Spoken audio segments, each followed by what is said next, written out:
ശബരിമലയിൽ ഇന്നു മുതൽ പ്രതിദിന ദർശനം 75,000 പേർക്ക് മാത്രം. സ്പോട്ട് ബുക്കിംഗ് അനുവദിക്കുക 5,000 പേർക്ക്. നിയന്ത്രണം തിങ്കളാഴ്ച വരെ. സന്നിധാനത്ത് ഇന്നും ഭക്തജനത്തിരക്ക്.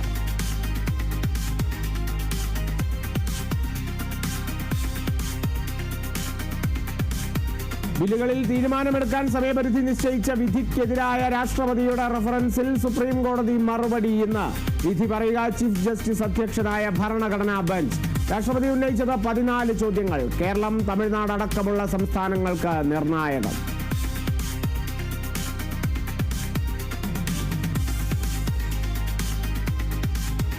ബീഹാർ മുഖ്യമന്ത്രിയായി നിതീഷ് കുമാർ ഇന്ന് സത്യപ്രതിജ്ഞ ചെയ്യും. ചടങ്ങുകൾ രാവിലെ 11:30 പാട്നയിൽ. പ്രധാനമന്ത്രി അടക്കമുള്ളവർ പങ്കെടുക്കും. മുഖ്യമന്ത്രിക്കൊപ്പം 22 മന്ത്രിമാരും സത്യപ്രതിജ്ഞ ചെയ്യുമെന്ന സൂചന.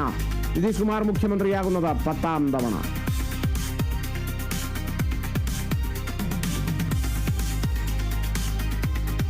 കോഴിക്കോട് കോർപ്പറേഷൻ കല്ലായി ഡിവിഷനിലെ പുതിയ കോൺഗ്രസ് സ്ഥാനാർത്ഥി ഇന്ന്. VM വിനുവിന് പകരക്കാരനായി പ്രമുഖനായ സ്ഥാനാർത്ഥി വരുമെന്ന് നേതാക്കൾ. സംസ്ഥാനത്ത് തദ്ദേശ തെരഞ്ഞെടുപ്പിനുള്ള നാമനിർദ്ദേശ പത്രികാ സമർപ്പണത്തിനുള്ള സമയം നാളെ അവസാനിക്കും.